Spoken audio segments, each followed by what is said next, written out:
Да, и вопрос. Чем-нибудь похвастаетесь? Вот вы 2 года возглавляете. Действительно, очень, вот в условиях северной мерзлоты с 2012 года. А только еще у нас март, так что еще... Вот и мы с вы, да, мы да, были, вы же с 4 да, марта были, да. мы У были вас избраны. юбилей только что был, 3 годика вам исполнилось, Да. как мэру. Ну вот за это время, вот что вы считаете своим каким-то самым-самым важным достижением, там, успехом? Вот что-то такое, что вот действительно...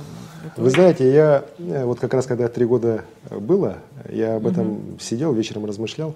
Самое главное, на мой взгляд, то, что я смог побудить в огромном количестве людей, жителей города Якутска, да, любовь к своему городу. Раньше город Якутск для многих и многих десятков, сотен тысяч людей был местом, где они просто проживают. А сегодня эти люди уже ассоциируют себя с городом Якутском, они любят свой город. Если ты любишь свой город, если ты относишься к нему как к своему родному дому, то, конечно, те проблемы, которые мэр не может решить, там власть не может решить, то вот все вместе мы эти проблемы можем решать. И вот это самое главное. Спасибо вам большое.